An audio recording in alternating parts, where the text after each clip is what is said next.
Como foi dito o Fórum Davos, que eu falei para você agora há pouquinho, o Procurador-Geral da República do Brasil foi lá, o senhor Rodrigo Janot, e ele afirmou aos investidores globais, né, de todo mundo, que está todo mundo lá animado com a Operação Lava Jato. Imagina, a Operação Lava Jato foi parar lá no Fórum.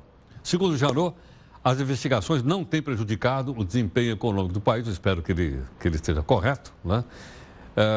O ideal seria que a gente tivesse um descolamento da crise política da crise econômica. Não me parece que isso aconteceu no país, senão a gente não estaria na pindaíba que nós estamos hoje. Em todo caso, é uma opinião, obviamente, respeitável.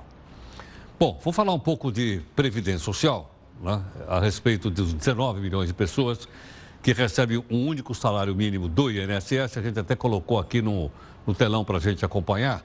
Bom, mas acho melhor fazer o seguinte. O nosso companheiro Richard Rittenband está aqui. Richard, vamos lá, então, para conversar um pouco mais sobre a Previdência Social. Obrigado pela participação.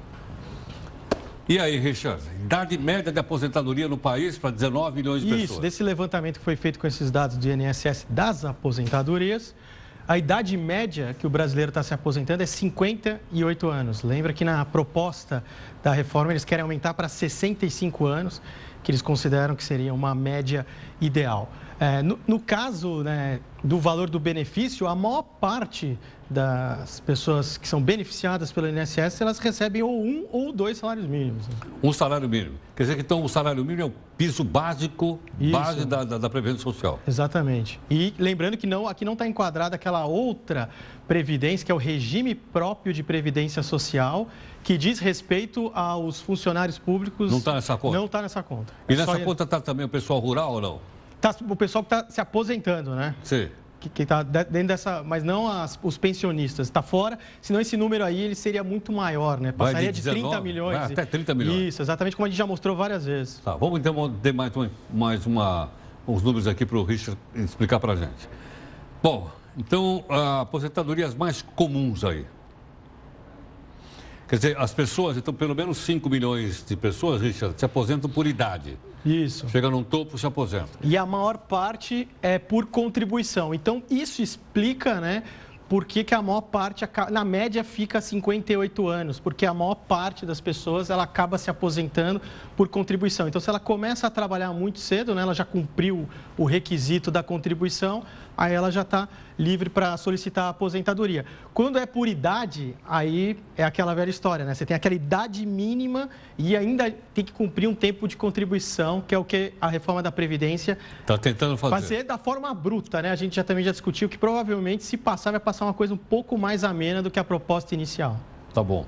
Então, aqui a contribuição são 35 anos de contribuição, isso, não é isso? E de mulheres é 30 anos. Seria 30 anos. Quer dizer, então, no passado, se o David começasse com 14 anos, ele se aposenta com 49. Se a mulher começar a trabalhar com 14 anos, se aposenta... Isso, ou você cumpria o quesito idade mínima ou contribuição. Tá certo.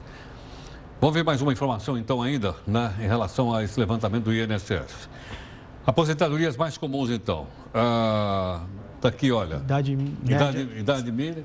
61 anos, a idade média é o pessoal que recebe um único salário mínimo. Tá. E o pessoal que se aposenta por contribuição, a idade média menor, né, obviamente, 55 anos, e recebe mais, recebe 2 mínimos. Então... Porque aqui é proporcional, né? Isso. Quer dizer, eu recebo proporcional àquilo que eu pago. Isso, e tem todos aqueles fatores previdenciários, todo aquele remendo da legislação que foi feito. Importante as pessoas entenderem, independente do que passar na reforma da Previdência, ela tem que ter regras mais claras, simples das pessoas entenderem e que dure um bom par de décadas aí, não ficar remendando a legislação o tempo todo, senão a gente tem uma insegurança, né? Como é que eu vou fazer um planejamento de longuíssimo prazo da minha vida se a lei muda toda hora, gera temores, corrida por pedidos de aposentadoria? Muitas pessoas começam a antecipar e por aí vai.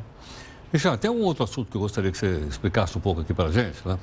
A gente fala em taxa de juros, você até brincou comigo, pô, você viu, olha, os caras acabaram derrubando a taxa de juros, não falando assim, mas estou falando agora do seguinte, o cidadão que vai num banco comercial e vai lá pedir um empréstimo. Eu te pergunto o seguinte, tem grande concorrência, não tem grande concorrência dos bancos? A gente tem uns dados aqui, vamos mostrar o outro dado para o Richard comentar aqui conosco. Bom, esse daí eu acho que são os 4 maiores bancos do Brasil. São os 4 maiores bancos. E como é que funciona a concentração bancária? Não está faltando o Santander aí? Santander está em quinto lugar. Esse é um top 4 primeiros? Isso, o top 4. Tá. Santander está em quinto. O top 4. Legal. Em quantidade de ativos, esses 4 bancos, eles concentram 72,4% de todos os ativos do sistema bancário brasileiro. Já incluindo aqui no caso do Bradesco, que ele incorporou recentemente o HSBC. Em número de depósitos, esses 4 bancos, só esses 4, eles concentram 74,6% de todos os depósitos. Então, toda a grana por exemplo, se a gente saísse na rua e fosse entrevistando as pessoas, você tem conta em banco, ia estar entre esses 4 a maior parte das pessoas. Crédito, né? A carteira de crédito. Esses 4 bancos concentram 77% do crédito do setor bancário brasileiro. Sei. Mas assim, aquela pergunta, sempre foi assim, Richard? Como é que é? Eu trouxe a segunda tela para a gente enxergar na linha do tempo como é que funcionava isso. Então vamos botar outra tela aqui para a gente poder acompanhar e a gente ver. É possível a gente ter mais uma tela aí ou não? Temos, então vamos lá. É esse aí ou não? Top 4, né? Os 4 maiores bancos brasileiros, quando começou o Plano Real, em 1995, eles concentravam 51% dos ativos. Lembra que na tela anterior, quanto que é hoje? 72%. 72%. Em 2000, no ano 2000, você vê que não tinha aumento, até caiu um pouco, 50,4%. Você teve entrada de novos bancos, estrangeiros. Em 2016, o último dado aqui, 72%. Então, deixa eu entender. Então, houve uma concentração brutal. Brutal. Você teve do próprio sistema, que a gente pode até explicar, e também depois de 2008, com a crise mundial, os bancos estrangeiros todos ficaram mal das pernas e aí eles tiveram que encerrar determinadas operações em outros países. Então, eles não tinham mais gás para competir no Brasil. Aí eu trouxe um dado para comparar. Como é que é nos Estados Unidos o top 4, né? Top 4 Os 4 maiores bancos americanos, que é o JP Morgan, o Wells Fargo, Bank of America e Citigroup. Em 2016, o último dado, eles concentram 41,7% dos ativos. Quer dizer, então você tem 60% dos ativos que estão espalhados em outros bancos? Isso, é menos concentrado no caso americano. Então quantos bancos tem nos Estados Unidos? Mais de 5.200 bancos. Mais de 5.200? Isso, aqui a gente tem mais ou menos 157. Então é 5.000 versus 157. Só que assim, é importante, é um fenômeno mundial. Você teve uma concentração bancária justamente depois de 2008, por causa da crise mundial. Só que o Brasil, ele, além dele ter essa concentração bancária, ele tem algumas características do próprio país, como uma dimensão continental, que dificulta o banco estrangeiro vir competir aqui. É muito caro, porque você tem que ter escala. O que é ter escala? Escala quer dizer, tem que ter um monte de agência. Um monte de agência no Brasil inteiro. E aí, isso, você precisa de dinheiro, leva tempo. Os bancos que operam no Brasil, eles já têm um know-how de décadas. Quantos anos operava o Citibank aqui no Brasil? Eu vi a entrevista quando o Citibank saiu e falou: a gente tinha cliente que estava há 100 anos. Não, eu era menino, pô. Eu ia na agência do Citibank lá na Praça Antônio Prado, no centrão de São Paulo, que eu era office boy, eu ia lá no banco. Eu me lembro do Citibank naquela época. E já saiu o Bank Boston, HSBC. Importante, o que acontece quando você tem um mercado muito concentrado com poucas empresas operando? A margem de lucro tende a ser elevada. Porque como você tem pouca competição, isso permite... Mas isso não forma um cartel?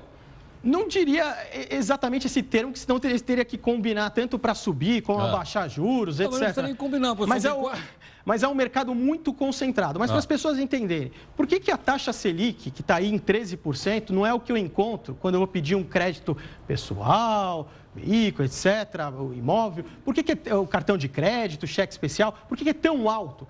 Porque tem a diferença chamada spread bancário. O que é isso? É a diferença de quanto o banco ele capta o dinheiro e a quanto ele vai emprestar.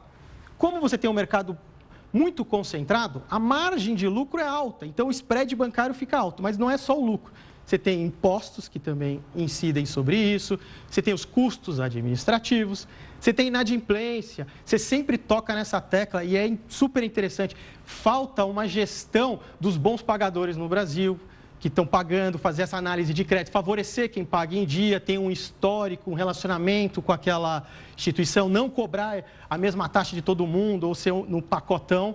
Então, você tem... E um outro fator que também encarece o juro no Brasil é que as pessoas às vezes não sabem, mas sabia que parte do dinheiro que o banco tem, ele não pode emprestar. Por quê? Ele é obrigado a depositar por lei no Banco Central todo dia. Quanto? Chama depósito compulsório. Por exemplo, o dinheiro que é deixado na conta corrente, as pessoas, o banco não pode pegar esse dinheiro e emprestar todo.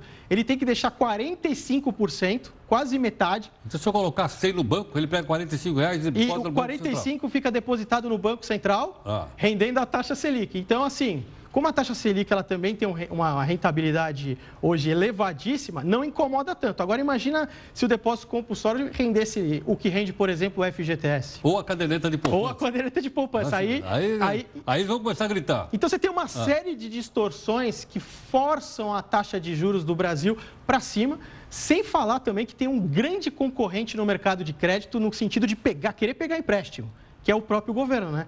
O governo, como ele não está sobrando dinheiro nem para ele pagar as despesas dele, ele está tendo que pagar a dívida que vence fazendo dívida nova. Então, ele está o tempo todo também no mercado de crédito captando... Pedindo dinheiro. Ele ajuda, então, a fazer com que o custo do crédito suba. Exatamente. Por isso que se o governo parar de fazer isso, ele conseguir equilibrar as contas dele, já vai ser uma pessoa a menos ali, com o Pires na mão, querendo disputar esse mercado de crédito. Mas assim, em resumo, o spread bancário no Brasil vai cair quando? Quando aumentar a competição, a gente resolver esse problema dos depósitos compulsórios. Questão da inadimplência sempre vai existir, é ter um planejamento melhor. E também tem essa questão de tributos que incidem também sobre o crédito e é totalmente repassado para o consumidor. Obrigado pela aula aí. Imagina. Ficou muito claro. Ficou excelente. Muito obrigado. Obrigado, viu? Obrigado. Eu que agradeço.